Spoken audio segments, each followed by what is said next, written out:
Hello जी, नमस्कार। क्या हाल चाल और कैसे हैं आप सभी लोग। मुझे उम्मीद है कि आप सभी लोग बहुत अच्छे होंगे और बहुत अच्छे तरीके से पढ़ रहे होंगे। लगातार वीडियोस का आपको वेट रहता है, इसके लिए बहुत बहुत धन्यवाद। और मैं खुद भी चाहता हूं कि बहुत ही जल्द आप लोग को वीडियो प्रोवाइड करवाऊं, बहुत ही जल्द आप सभी लोग को पढ़ाऊं। तो पिछली क्लास में अपन लोगों ने देखा था जनन स्वास्थ्य, रिप्रोडक्टिव हेल्थ के। ठीक है, क्या देखा था अपन लोगों ने? Reproductive health.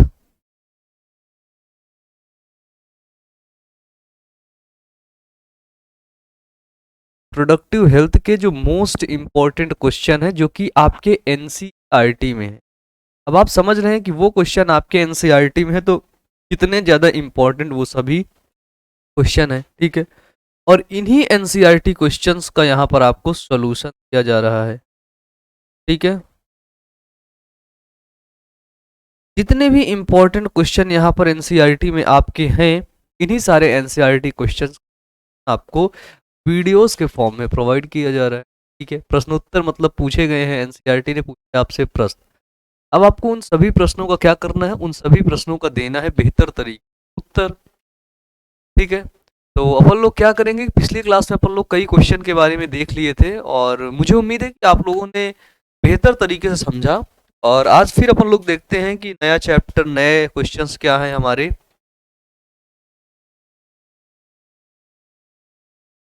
ये तो पहला क्वेश्चन है, इसको तो देख ही चुके हो कि समाज में जनन स्वास्थ्य की देख, जनन स्वास्थ्य के महत्व के बारे में पूछ रहा है। ठीक है, इंपॉर्टेंस ऑफ रिप्रोडक्टिव हेल्थ, ये सभी चीज़ के बारे में पूछ।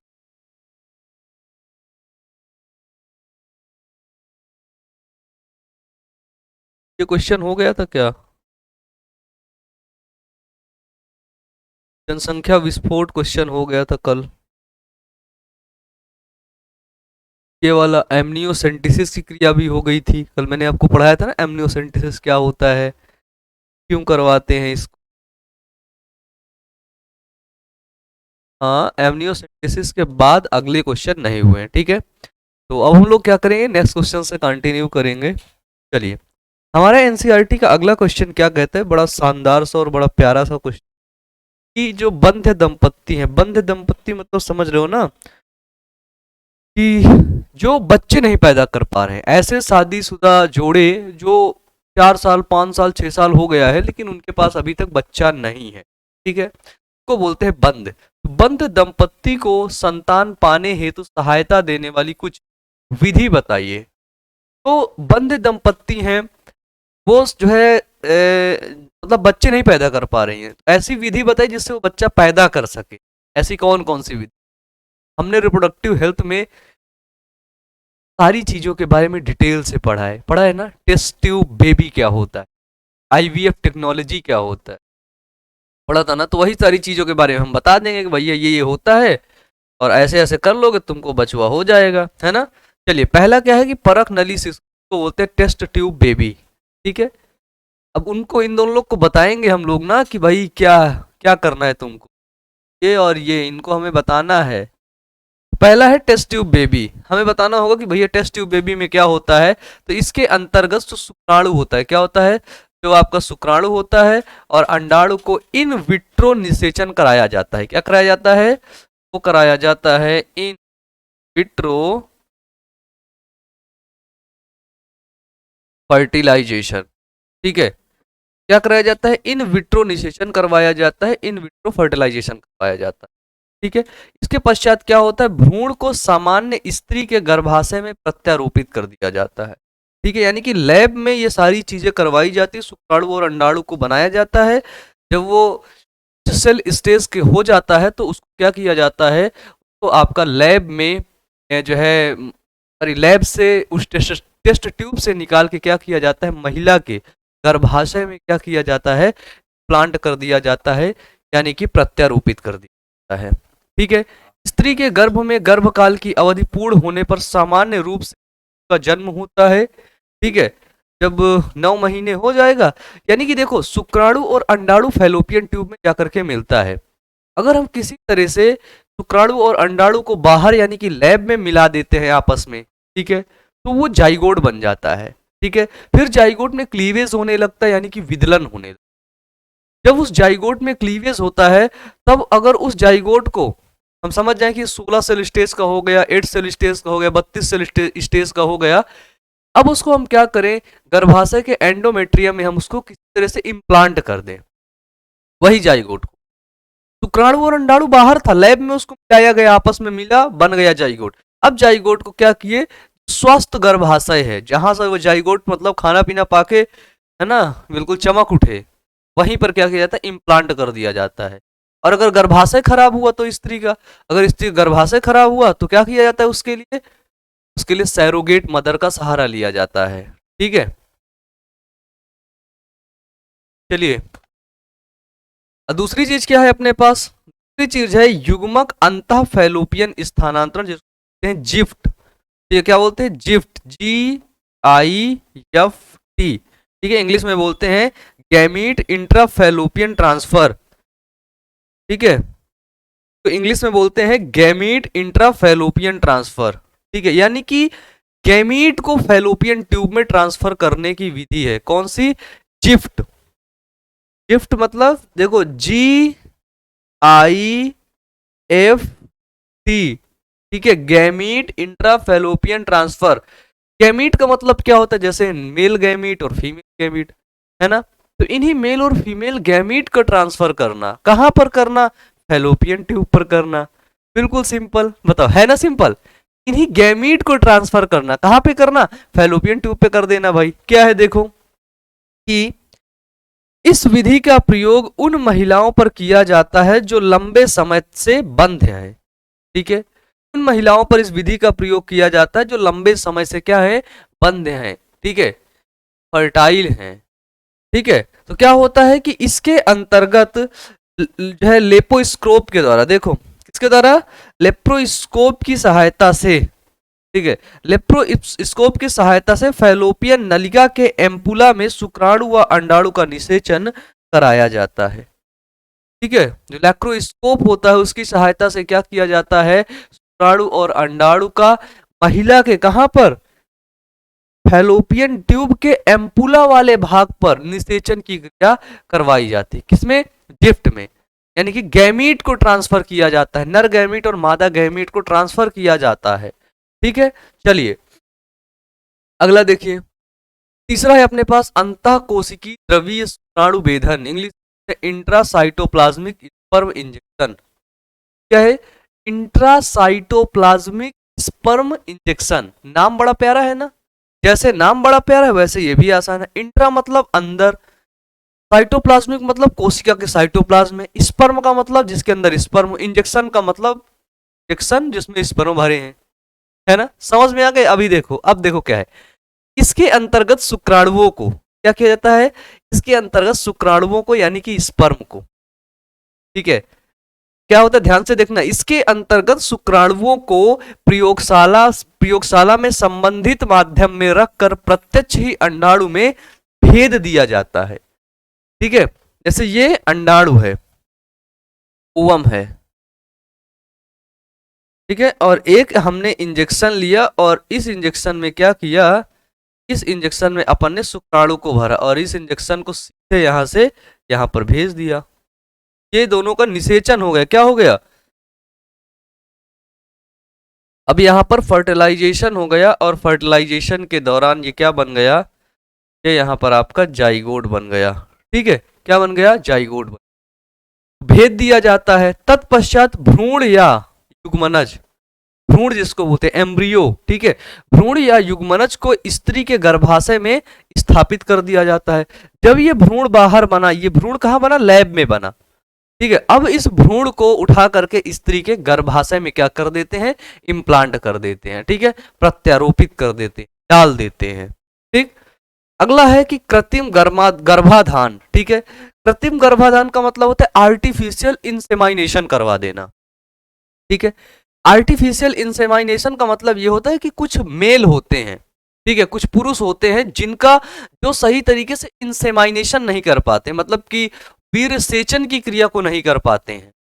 ठीक है, जब सही से उनके पास वीर्य सेचन इंसेमाइनेशन क्रिया नहीं होगी तो क्या होगा, शुक्राणु कभी भी अंडाणु तक पहुंच ही नहीं पाएगा। ठीक है, जब शुक्राणु कभी अंडाणु तक नहीं पहुंच पाएगा तब क्या होगा, तब कभी निषेचन होगा नहीं। वैज्ञानिकों ने बोला कोई बात नहीं, नहीं पहुंचा पा रहे हो तुम, कोई बात नहीं, डोंट वरी, हम पहुंचा देते। किसके द्वारा, आर्टिफिशियल इंसेमाइनेशन। इसमें क्या होता है, इसका प्रयोग देखो, इसका प्रयोग उन पुरुषों पर किया जाता है जिनमें शुक्राणुओं की कमी होती है, ठीक है, जो इंसेमाइनेशन नहीं कर पाते हैं, जिनके अंदर स्पर्म काउंट कम रहता है, ठीक है। तो इस विधि में पुरुष के वीर्य को एकत्रित करके, ठीक है, उसी जो मेल है, उसी के मेल को जो स्पेन है उसको एकत्रित करते, स्टोर करते हैं, और स्टोर करके क्या करते हैं, स्त्री की योनि में स्थापित कर दिया जाता है। स्त्री के योनि में क्या किया जाता है, भेज दिया जाता है, ठीक है, फोर्सफुली। इसी को बोलते हैं आर्टिफिशियल इंसेमाइनेशन, ठीक है। इसके अतिरिक्त निसंतान दंपत्ति, ठीक है, सबसे अच्छी चीज है यहाँ पे बताई गई है कि जिसके संतान नहीं हो रही है, ठीक है।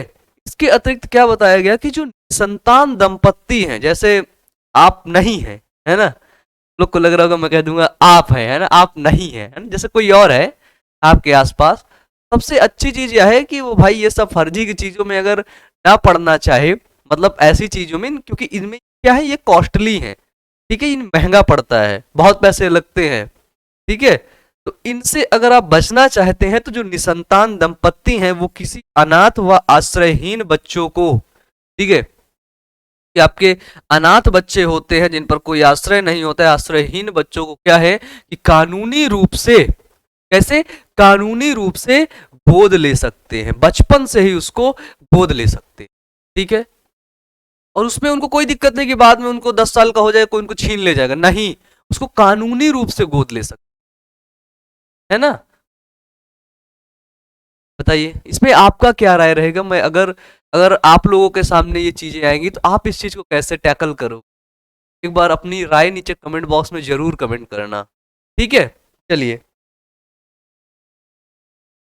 चलिए तो आगे देखते हैं, अगला क्वेश्चन है अपना, अगला है कि किसी व्यक्ति को यौन संचारित रोगों के संपर्क में आने से बचने के लिए कौन से उपाय अपनाने चाहिए, ठीक है।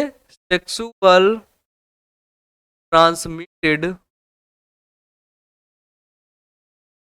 डिजीज के संपर्क में आने से बचने के लिए, ठीक है, उसको सेक्सुअल ट्रांसमिटेड डिजीज एसटीडी ना हो। देखो इसको दो नाम से जानते हैं, ठीक है, तो सेक्सुअल ट्रांसमिटेड डिजीज और इसको एसटीआई, सेक्सुअल ट्रांसमिटेड इन्फेक्शन के नाम से भी जानते हैं, ठीक है।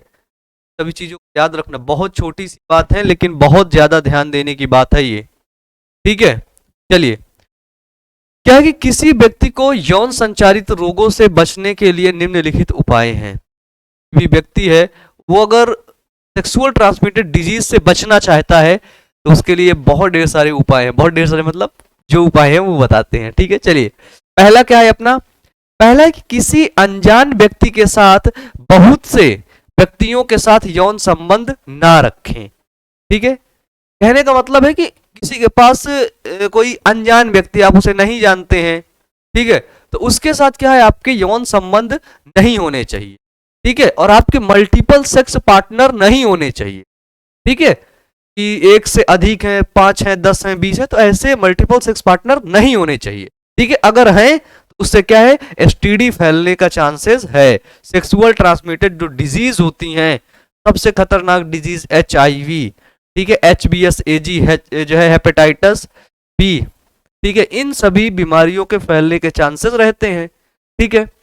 दूसरा चीज है कि मैथुन के समय, ठीक है, जब भी आप सेक्सुअल एक्टिविटीज में इन्वॉल्व होते हैं, ठीक है, उसके समय क्या है कि कॉन्डोम का इस्तेमाल जरूर करें, ठीक है।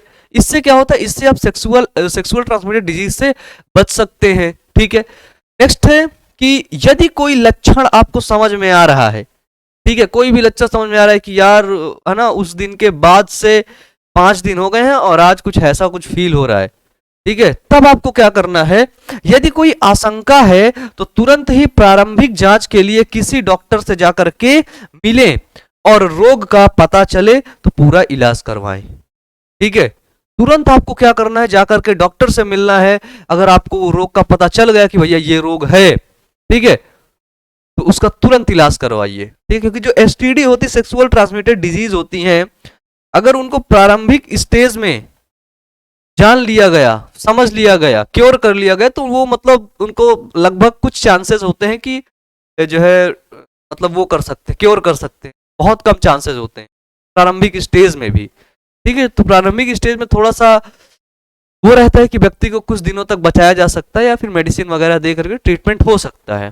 लेकिन अगर वो लंबे समय के लिए हो गए तो फिर गया, खत्म, फिर कुछ नहीं होने वाला है, क्योंकि एचआईवी का वायरस अगर एक बार बॉडी में एंटर कर गए तो फिर, है ना। चलो आगे देखो, बंध्यता किसे कहते हैं, अपन लोग देखते हैं बंध्यता, है ना, कहते हैं ना कि तू बंध है। क्या होती है बंध्यता, उस चीज को समझते कि 2 वर्ष मिनिमम बताया जाता है, 2 वर्ष, ठीक है। जैसे तुम्हारी तुम्हारी नहीं, किसी और की शादी हुई, ये देखो, तो की शादी हुई और इनके शादी का 2 साल कंप्लीट हो गया, इन्होंने 2 साल की एनिवर्सरी मनाई कि हमारा 2 साल कंप्लीट हो गया, ठीक है। बड़े खुश हुए कि हम लोग 2 साल बिल्कुल तमीज से एक साथ रहे और अच्छा रहा सारी चीज। लेकिन इनके पास एक दुखी ये बात की है कि अभी तक इनके पास कोई ये नहीं आया है, फोटो नहीं आया। फोटो ना आने की वजह से ये दुखी भी हैं। नो डाउट इन्होंने एनिवर्सरी मनाई, खुश थे, लेकिन छोटू ना आने के कारण ये दुख भी थे कि यार अभी तक कुछ हुआ नहीं। ऐसे दंपत्ति को क्या बोलते हैं, बंध्य बोलते हैं, ठीक है। बंध्य मतलब क्या होता है कि 2 वर्षों तक मुक्त या असुरक्षित सहवास के दौरान, ठीक है, असुरक्षित सेक्सुअल एक्टिविटीज के दौरान, ठीक है, मतलब विदाउट कॉन्डोम, ठीक है, या फिर विदाउट आपके मतलब कोई भी चीजें आप नहीं इस्तेमाल कर रहे हैं, कह रहे हैं ना असुरक्षित, ठीक है, उसके बावजूद भी गर्भाधान ना होना, ठीक है, गर्भधारण ना कर पाए, उस स्थिति को कहते हैं बंध्यता, ठीक है। और यह स्त्री और पुरुष दोनों में से किसी को भी असामान्यताओं और दोषों के कारण होती है, ठीक है। अगर बच्चा नहीं पैदा हो रहा है, ठीक है, अगर गर्भधारण नहीं हो रहा है, तो इसमें ऐसा नहीं है कि सिर्फ स्त्री का ही दोष है, ठीक है, इसमें ऐसा नहीं है कि सिर्फ महिला का ही दोष है। इसमें ऐसा भी हो सकता है कि जो चाचा जी हैं, जो पुरुष हैं, फिर शुक्राणुओं की कमी हो, उनके शुक्राणु खराब हो, शुक्राणु बन ना रहे हो, या कुछ और दिक्कत हो सकती है। सेकंड चीज, स्त्री में क्या पता अंडाणु ना बन रहे हो, ये सारी चीजें भी हो सकती है। यानी कि दोनों में कमियां हो सकती हैं, ठीक है, दोनों में कमियां हो सकती हैं, समझ रहे हो, दोनों में कमियां हो सकती हैं। हम किसी एक को नहीं कह देंगे कि भाई लड़की में कमी है, बच्चा नहीं पैदा हो रहा है, तो ये जो महिला है इसी में फीमेल में कमी है, एक काम करो, ये जो चाचा है अपने बबलू चाचा, इनकी शादी कहीं और करवा दो, ठीक है, कोई और ले आओ, ठीक है। ये भी आ गई, 3 हो गए ये सब लोग मिलके, लेकिन फिर भी छोटू नहीं आया। ऐसे करके 5-10 कर लिए, ऐसे पहले होता था, है ना, अभी नहीं होता, बात दूसरी, क्योंकि अभी क्या है, अभी अपन लोग को पता चल गया है कि भाई एक काम करो, ये बबलू ज्यादा उछल रहा है ना, एक काम करो पहले इसका टेस्ट करवाओ ले जाके लैब में। अब इसको उठा लेके गए लैब में टेस्ट करवाने के लिए, पता चला स्पर्म ही नहीं बन रहा था, डॉक्टर 2 घंटा मार के इसको भेजा, बदतमीज शादी करने चला है अभी को, है तेरे को स्पर्म ही नहीं बन रहा है, कितनी शादियां करेगा, कुछ भी नहीं होगा।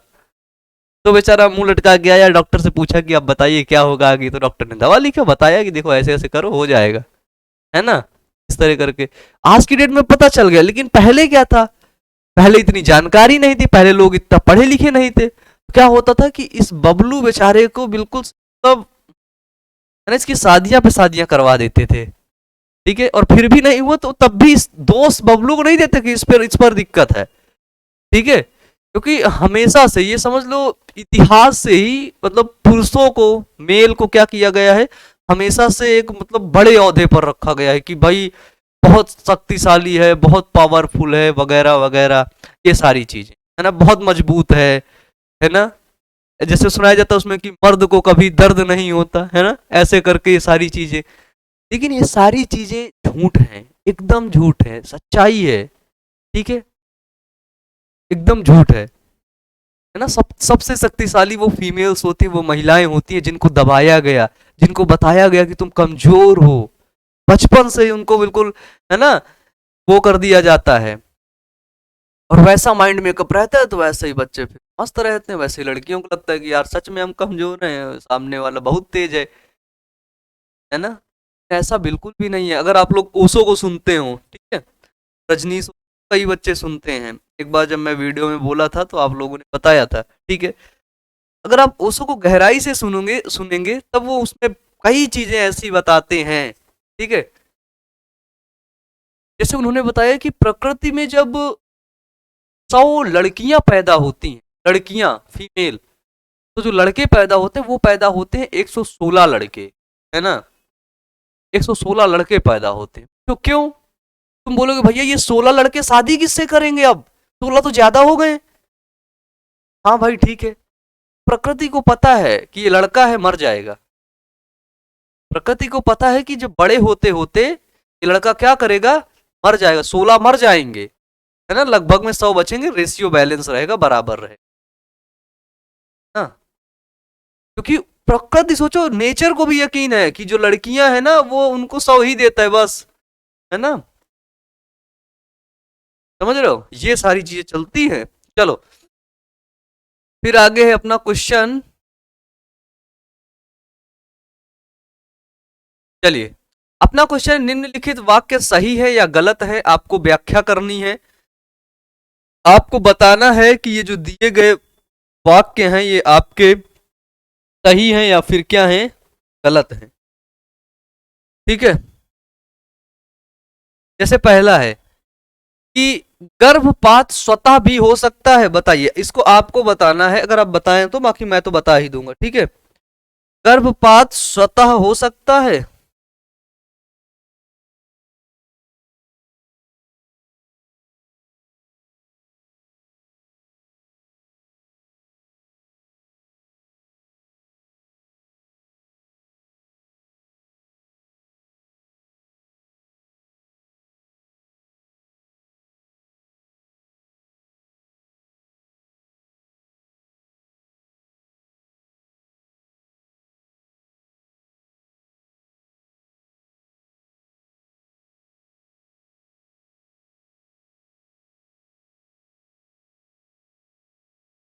चलिए तो क्वेश्चन है अपना क्या है, क्या गर्भपात स्वतः हो सकता है, जो एवॉर्शन होता है वो खुद से हो सकता है, बोलोगे बिल्कुल सही, ठीक है। गर्भपात जो होता है, एवॉर्शन होता है, वो खुद से भी हो सकता है कभी कभी, ठीक है। एंडोमेट्रियम की दीवार अगर सही नहीं हुई, भ्रूण वहां पर टिका नहीं, चिपका नहीं, तो एवॉर्शन हो जाएगा, गर्भपात हो जाएगा, है ना। चलिए दूसरा क्वेश्चन है अपने पास कि बध्यता को, ठीक है, बद्धता को जीवन क्षम संतति ना पैदा कर पाने की अयोग्यता के रूप में परिभाषित किया गया है, और यह सदैव स्त्री की असामान्यताओं और दोषों के कारण होता है। देख लो क्वेश्चन मैंने बताया ना कि जो बद्धता है, जब जब शादी होने के बाद बच्चा नहीं पैदा होता है तो सभी लोग लड़की की तरफ देखते हैं, स्त्री की तरफ देखते हैं कि यार इसमें कोई कमी है ना, ऐसे ही देखते हैं कि बेचारी इसमें पता नहीं क्या कमी है, और हमारे इसमें तो बिल्कुल ठीक है, ये तो हीरा है लड़का अपना, है ना, इसी में कोई कमी है ना। देखो साहब से क्वेश्चन पूछा है भाई एनसीईआरटी, सोचो एनसीईआरटी ये क्वेश्चन ऐसे क्यों आपसे पूछ रहा है, आपसे ये क्वेश्चन क्यों पूछ रहा है, आपको ये क्यों पढ़ाया जा रहा है, खुद सोचो ना। क्या है कि स्त्री की असामान्यताओं और दोषों के कारण हो सकता है, जो बंध्यता है, बच्चे ना पैदा कर पाना, क्या सिर्फ स्त्री के ही असामान्यताओं के द्वारा होता है, मेल का कोई हाथ नहीं होता, मेल हमेशा बच्चा पैदा कर देता है, क्या ऐसा होता है? आप बोलेंगे बिल्कुल गलत, क्या होगा ये, गलत है। नर और मादा दोनों में हो सकता है ये, ठीक है, स्त्री में भी असामान्यताएं और दोष हो सकते हैं, और पुरुष में भी असामान्यताएं और दोष हो सकती। अगला क्वेश्चन है अपना कि एक प्राकृतिक गर्भ निरोधक उपाय, समझना, एक प्राकृतिक गर्भ निरोधक उपाय के रूप में शिशु को पूर्ण रूप से स्तनपान कराना सहायक होता है। क्वेश्चन समझना, प्राकृतिक गर्भ निरोधक उपाय, ठीक है, जब तक मां शिशु को जो है दूध पिला रही होती है उस दौरान क्या होता है, मतलब बोलते हैं कि डाटा है अप्रोक्सीमेट 6 मंथ तक क्या होता है, जो मेंस्ट्रुअल साइकिल होता है, ठीक है, मेंस्ट्रुअल जो साइकिल होता है वो नहीं चलता है, वो रुका हुआ रहता है। और जब मेंस्ट्रुअल साइकिल रुका हुआ रहता है तो क्या होगा, वो गर्भधारण उसको होगा ही नहीं। ये क्या है आपका, ये प्राकृतिक गर्भ निरोधक उपाय है। क्या है, ये आपका प्राकृतिक गर्भ निरोधक उपाय है। उपाय के रूप में शिशु को पूर्ण रूप से स्तनपान कराना सहायक है। बिल्कुल सही, सहायक है या नहीं बताइए, सही सही है ना। चलो लास्ट क्वेश्चन देखो, लास्ट है कि लोगों में जनन स्वास्थ्य के सुधार हेतु, लोगों में क्या बताया गया, जनन स्वास्थ्य के सुधार हेतु यौन संबंधित पहलुओं के बारे में, ये किसके बारे में, यौन संबंधित पहलुओं के बारे में जागरूकता पैदा करना एक प्रभावी उपाय है। मतलब क्या ये एक प्रभावी उपाय है, क्या ये सही है, तो भाई साहब ये बिल्कुल सही, ठीक है, ये एकदम से सही है, एकदम से सही होता है ना, कुछ भी नहीं, मतलब एकदम से सही है, ये यही सही है, होता है ना, ये बिल्कुल से सही, ठीक है। चलिए क्लियर है सभी को, बताइए। चलो अपन लोग क्या करते हैं, अब नेक्स्ट क्वेश्चन की तरफ बढ़ते हैं, आगे बढ़ते हैं और आगे क्वेश्चंस को देख। क्वेश्चन है कि निम्न कथनों को सही कीजिए। पहला है, गर्भ निरोध के शल्य क्रियात्मक उपाय युग्मक बनने को रोकता है। गर्भ निरोधक के, देखना, गर्भ निरोध के शल्य क्रियात्मक उपाय युग्मक बनने से रोकता है। शल्य क्रिया मतलब समझ रहे हो ना, सर्जिकल कर दिया, काट दिया, शल्य का मतलब जहां पर आ जाए ना तो समझ लो सर्जरी की बात हो रही है। ये सही क्या है इसका, कि गर्भ निरोधक के शल्य क्रियात्मक उपाय युग्मक परिवहन अथवा युग्मक संचार को क्या कर देता है, रोक देता है, ठीक है। जिसको बोलते हैं, क्या बोलते हैं, इसको बोलते हैं, एक होता है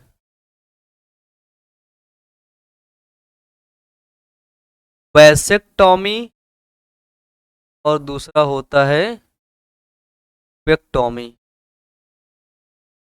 ठीक है, वैसेक्टॉमी और ट्यूबेक्टॉमी। वैसेक्टॉमी किसमें होता है, ये होता है आपका नर में, मेल में, ठीक है, किसमें होता है ये होता है नर में, और वैसेक्टॉमी किसमें होता है, ये होता है आपका मादा में, ठीक है।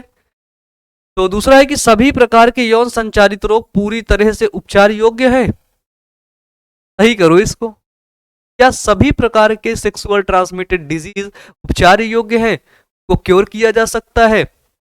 उत्तर है जेनाइटल हर्पीस, एचआईवी संक्रमण, यकृत शोध बी, जो है यकृत शोध बी, हेपेटाइटिस बी के अतिरिक्त शेष सभी प्रकार के यौन संचारित रोग पूरी तरह से उपचार के योग्य हैं, ठीक है, यदि इन्हें समय पर पहचान कर इलाज कराया जाए तो। और जो बीमारियां हैं वो उपचार योग्य हैं यदि पहचान कर समय से इलाज करवाया जाए तो, ठीक है, क्या किया जाए, समय से इलाज करवाया जाए तो। आगे देखो, तीसरा है कि सभी प्रकार के यौन संचारित रोग पूरी तरह से उपचार योग्य हैं। क्वेश्चन सेम आ गया, ठीक है, क्वेश्चन, सॉरी बच्चों टाइपिंग मिस्टेक है। तीसरा क्वेश्चन है कि ग्रामीण महिलाओं के बीच गर्भ निरोधक के रूप में गोलियां, यानी कि जो पिल्स हैं वो बहुत प्रचलित हैं, बहुत लोकप्रिय हैं, ठीक है, उसके बारे में बोला गया, उसको सही करना है। तो क्या बोला गया है कि ग्रामीण महिलाओं के बीच जो गर्भ निरोधक पिल्स हैं वो बहुत प्रचलित। क्या ऐसा होता है, क्या सिर्फ ग्रामीण महिलाएं ही बहुत उसका उपयोग करती हैं, बहुत बिल्कुल खुश रहती हैं, है ना, कि हमको पिल्स मिल गई, नहीं, गर्भ निरोधक गोलियां सभी महिलाओं के लिए, ठीक है, ग्रामीण नहीं, सभी महिलाओं के बीच में ये बहुत ही ज्यादा लोकप्रिय हैं, ठीक है। अगला क्वेश्चन है हमारा कि आईटी तकनीक में भ्रूण को सदैव, ठीक है, आईटी तकनीक में भ्रूण को सदैव गर्भाशय में स्थानांतरित किया जाता है। आईटी तकनीक में क्या किया जाता है कि भ्रूण को सदैव गर्भाशय में स्थानांतरित कर दिया जाता है, बताओ। आंसर है इसका क्या, आईटी तकनीक में भ्रूण को हमेशा गर्भाशय में स्थानांतरित किया जाता है, ठीक है, उसको गर्भाशय में ही स्थानांतरित करेंगे भैया, और कहीं नहीं उसको जाकर के कर देंगे, और कहीं कर देंगे, ठीक है। ये सारे क्वेश्चन थे आप सभी के, जो मैं उम्मीद करता हूं कि सारे क्वेश्चंस आपको समझ आए होंगे। एक बार हम लोग एनसीईआरटी खोल के देख लेते हैं, ठीक है। कुछ ऐसे टॉपिक जो आपके एग्जाम के पॉइंट ऑफ व्यू से इंपॉर्टेंट है तो उनको भी करवा देते हैं। ठीक है, चलो।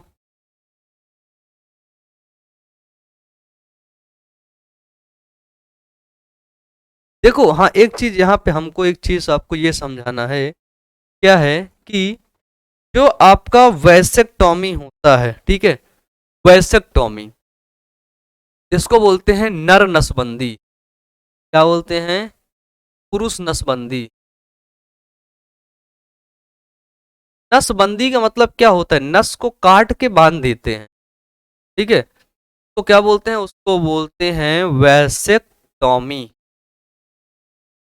ठीक है, पुरुष नसबंदी को बोलते हैं, क्या बोलते हैं, वैसेक्टॉमी। ठीक है, वैसेक्टॉमी इसको बोलते हैं शुक्र वाहिका उच्छेदन। क्या बोलते हैं, शुक्र वाहिका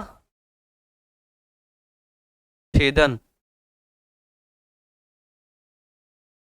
ठीक है, देखो तो ये टेस्टिस होता है, टेस्टिस से क्या होता है, शुक्राणुओं को ले जाने वाली कौन सी नली होती है, बताओ, शुक्राणुओं को ले जाने वाली कौन सी नली होती है? आप बोलोगे भैया वो होती है वाहक। क्या होता है बताओ, बोलो ना, तुम भी तो बोलो, शुक्रवाहक होता है ना, वाहक, है ना, मॉस डिफरेंस जिसको, इसी शुक्रवाहक को क्या किया जाता है, कट किया जाता है, और कट करके इसको बैंड कर दिया जाता है। ठीक है, क्या किया जाता है, इसी शुक्रवाहक को क्या किया जाता है, काट कर बांध दिया जाता है। ठीक है? शुक्रवाहक को क्या किया जाता है, काट कर बांध दिया जाता है, काट कर बांध दिया, ठीक है, यहां से शुक्राणु बना, शुक्राणु बना, यहां से गया नली से, यहां रुक गया, यहां से आगे बढ़ा ही नहीं, यहां से आगे बढ़ा ही नहीं, शुक्राणु आया ही नहीं, फिर यहां से गया, ये भी रुक गया, यहां पर रुक गया, आगे गया ही नहीं। देखो कभी कभी हमें डाउट होता है कि क्या जिसकी पुरुष नसबंदी होती है, ठीक है, क्या वो सेक्सुअल एक्टिविटी कर सकता है, उसमें होता क्या है, तो देखो ये सारी सेक्सुअल एक्टिविटी करेगा, ठीक है, बराबर करेगा, इसमें जो सीमेन है, ठीक है, जो आपका वीर्य है वो भी निकलेगा, लेकिन उस सीमेन में समझना, उस सीमेन में क्या होगा, आपके जो स्पर्म है, ठीक है, शुक्राणु है, स्पर्म है, वो एब्सेंट होंगे। ठीक है, जब शुक्राणु उसमें एब्सेंट होंगे, उस सीमेन में, उस वीर्य में शुक्राणु नहीं होंगे, तो वो कभी बच्चा पैदा नहीं कर। ठीक है, ये बहुत छोटी सी चीज, और ये बात को आपको समझना, ये हुआ वैसेक्टॉमी। अब देखो ट्यूबेक्टॉमी में क्या होता है, ध्यान से समझना, ट्यूबेक्टॉमी में क्या होता है, ट्यूबेक्टॉमी को बोलते हैं हम लोग क्या, महिला नसबंदी। क्या बोलते हैं, महिला नसबंदी। ठीक है, नसबंदी में क्या होता है पता है, क्या होता है बताओ, नस को काट करके बांध दिया जाता है, और ये ट्यूबेक्टॉमी वैसेक्टॉमी ये क्या है, ये एक प्रकार की आपकी शल्य क्रिया होती है ना, मतलब इसमें सर्जरी होती है, क्या होती है, सर्जरी होती है। तो हमें पता है कि जो मादा का जो ओवरी होती है, अंडाशय होती है, ये देखो, ये आगे आपका वेजाइना वाला पार्ट हो गया,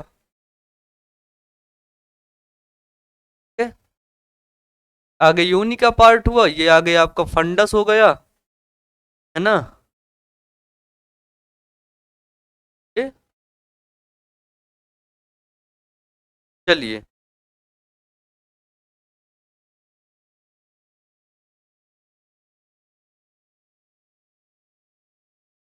ये जो एक नंबर है ये क्या है, ये ये आपका अंडाशय है ना, ओवरी है, और ये भी आपकी क्या है, दूसरी अंडाशय है, अंडाशय को बोलते हैं ना।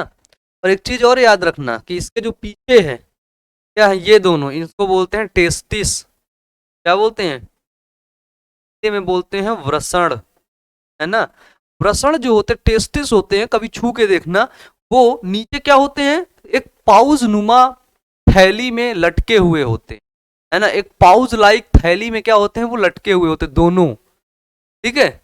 और उस थैली को बोलते हैं, क्या बोलते हैं, थैली को बोलते हैं वृषण कोश, है ना, वृषण कोश, स्पूटम, ठीक है।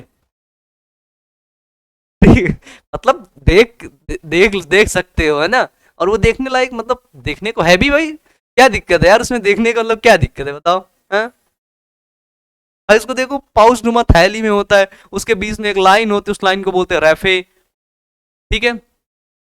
और देखो वो कभी कभी क्या होता है, ठंडियों के दिनों में वो थैली जो होती है वो स्ट्रेचेबल होती है, ठंडियों के दिनों में वो शरीर के पास बिल्कुल जुड़ जाती है, शरीर से हीट लेती है, ऊर्जा लेती है, और गर्मी के दिनों में वो नीचे की तरफ लटक जाती है, टेस्टिस को शरीर से दूर भगा देती है, ठीक, क्योंकि उसको ज्यादा ताप नहीं चाहिए होता, बॉडी के टेम्परेचर से 2 डिग्री कम टेम्परेचर स्क्रूटम को चाहिए होता है, किसके लिए, स्पर्म के प्रोडक्शन के लिए। स्पर्म को अगर ज्यादा ताप मिल गया, ज्यादा हीट मिल गई, तो क्या हो गया, वो खराब हो जाएगी, ठीक है। चलिए, ये हो गया भाई। जो ट्यूबेक्टोमी होती है, महिलाओं के अंदर नसबंदी होती है, उसको क्या बोलते हैं, उसको बोलते हैं ट्यूबेक्टोमी, ठीक है। महिलाओं के अंदर होने वाली नसबंदी को बोलते हैं ट्यूबेक्टोमी। इसको हिंदी में बोलते हैं डिंब वाहिनी नली उच्छेदन, क्या बोलते हैं, इसको बोलते हैं डिंब वाहिनी नली दन। देखो होता क्या है, ये आपकी क्या है, ये आपकी फैलोपियन ट्यूब, ठीक है, क्या है, ये आपकी फैलोपियन ट्यूब है। फैलोपियन ट्यूब क्या है, यानी कि फैलोपियन नलिका, देखो इसको कितने नाम है ना, तो फैलोपियन ट्यूब ना,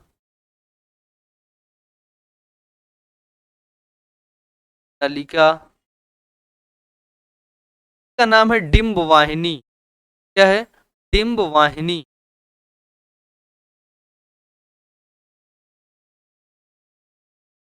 ये क्या हो रहा है कि जो अंडाणु है यहाँ बन रहा है और यहाँ निकल रहा है, ये आया, ठीक है?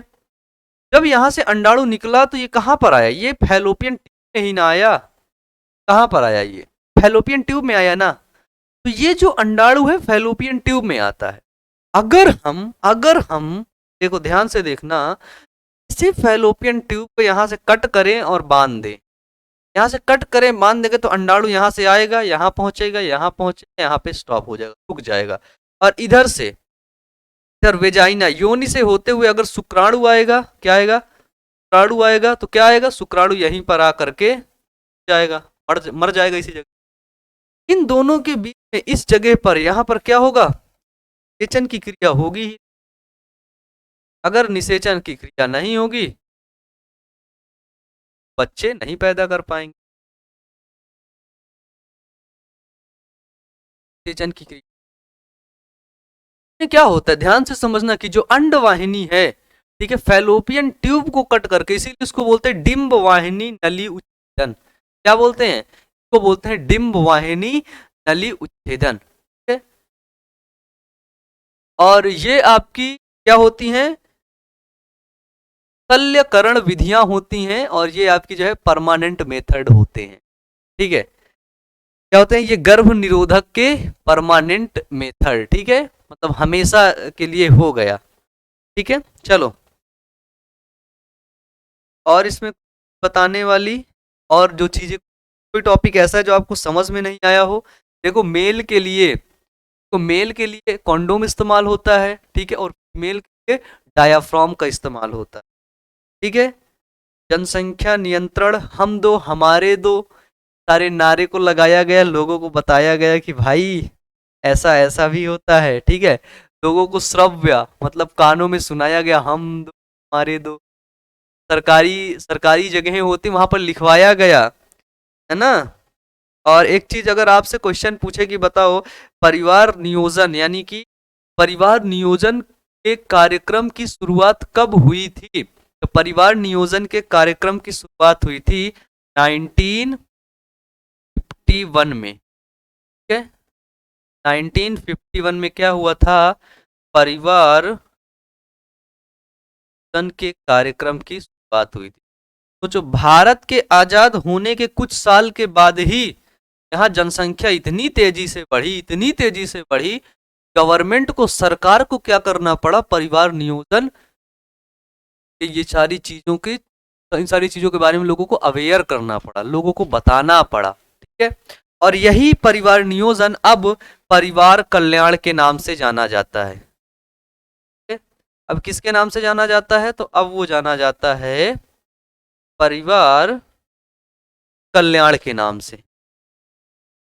ठीक है, तो चलिए, मुझे लगता है कि आज की क्लास को हम लोग यहीं पर एंड करेंगे। सारे क्वेश्चंस आपके कंप्लीट हो गए हैं और बहुत अच्छा लगा मेरे को पढ़ा करके। मुझे पूरा उम्मीद है कि आप सभी लोगों को सच में बहुत अच्छा लगा होगा पढ़ करके।